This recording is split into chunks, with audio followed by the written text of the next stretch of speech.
Flooding, wind, waves, fire, and even ice. Superstorm Sandy unleashed a little bit of everything on the East Coast, even hundreds of miles inland. Good evening, I'm Crystal Lager. And I'm Paula Goodland. We have more non-stop coverage of Sandy and the destruction this superstorm left behind and left the damage across hundreds of miles.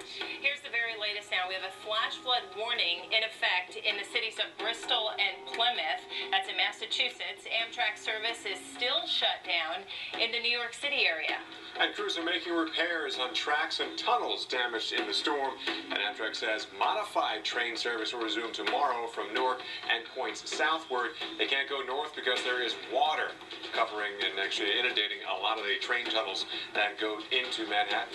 And we're also just learning that emergency crews are rescuing dozens of people trapped in floodwaters in Toms River, New Jersey. So we'll try and bring you an update on that also. Let's go to our severe weather expert, Dr. Greg Forbes, right now. We actually have severe thunderstorms out there to talk about, don't we, Dr. Forbes? Yeah, we absolutely do. None of those severe winds, the damaging winds yesterday from Sandy, occurred in thunderstorms, but we do have tropical air southeast Massachusetts tonight with the threat of damaging winds. Take a look. Here's the big picture. The remnant known superstorm Sandy is back near the Youngstown, Ohio, Pittsburgh area with a cold front swinging around. But look in here, all these lumpy-looking clouds. The tropical air is actually getting across eastern Massachusetts up into New England and Maine there, and that is giving thunderstorms. And embedded within those thunderstorms, a bow echo that is racing north at about 50 miles per hour. Might get close to the southeast suburbs of Boston. Right now, it's down around the Plymouth and the Brockton area with a damaging gust. Can you see that little backwards U shape there? It's upside down U, the damaging winds pushing right across that area. Let me show you the zoom in, our high resolution radar. It is really exaggerated there. It is blasted across Plymouth. It's offshore of there, but anywhere in between Plymouth and Brockton, and then off to the south and east suburbs of Boston, you could get a wind gust over 60 miles per hour from this. Now, I've actually taken a slice through the storm. Here's a little bit of a zoom in from southwest to northeast there as I look across. And here's the character of the storm. Once again, these are not the kind of huge thunderstorms that we see in the summer that are 40, 50,000 feet tall. In this case, it's about 25, 28,000 feet tall. But look how it leans forward in itself. Characteristic of at low levels, the winds are still pretty strong, 50 to 60 miles per hour, making this storm move fast to the north, as well as have that threat for damaging wind. So we could see a couple of more of these yet tonight along coastal Massachusetts up into coastal parts of Maine.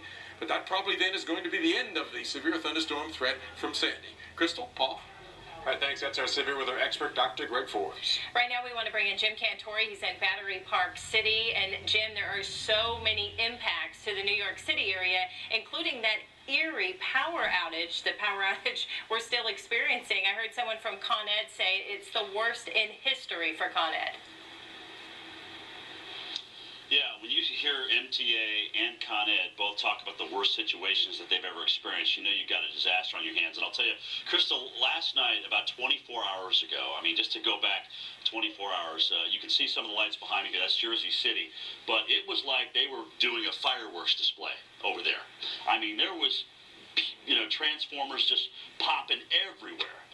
And I mean, whether it's here or even down as far south as Brooklyn, it was just going on. There's still tonight, obviously, a lot of darkness out there. And here, even for lower Manhattan, it's going to be days into the weekend before they say that this power may come back. And that's not even a given at this point. We had so many things to deal with. I heard the mayor earlier, 7,000 trees down across the city. 7,000 trees down, and obviously it'll take some time to clean those up and get those out of harm's way. Chris Christie, the governor of New Jersey, I was listening to him and Brian Williams talk on NBC Nightly News tonight, and I mean, you know, these are two Jersey boys, and I mean, you could tell, you know, just in their voices how heartbroken they were, and I'm sure for all the people in New Jersey, just the whole rearranging of the coastline here. It is obviously fair to say that for New Jersey, this is your Katrina. All right? I mean, just like we saw the Mississippi coastline reshaped, the New Jersey coastline is forever reshaped. Fires were also a big deal through here, guys. Let's talk to Mara Schiacampo about that. Last night, residents here in Breezy Point thought water would be the biggest threat from Sandy, not fire. But flames that burned through the night devastated this tiny community, destroying 111 homes and damaging 20 more. Sandy's winds whipped through the town, spreading the fire across the entire neighborhood. Looked like a forest fire out in the Midwest. The winds were just devastating, blowing from one building to the next one, and those buildings were close together. We had the fire scanner on all night. The fire department couldn't get to Breezy. Yes, it's horrible.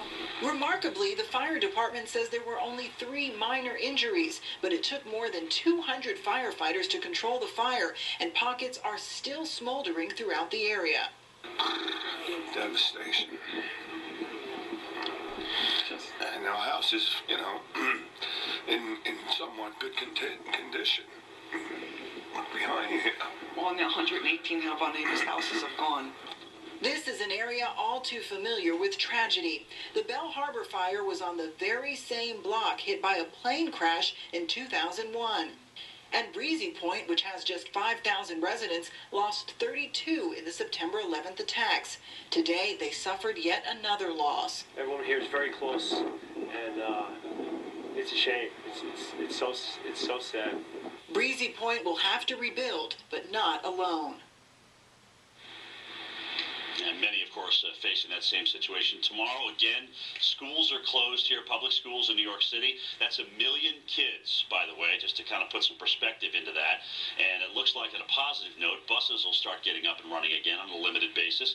And also, we will see the New York Stock Exchange open up for business. Slowly but surely, New York is coming back. Crystal and Paul, back to you.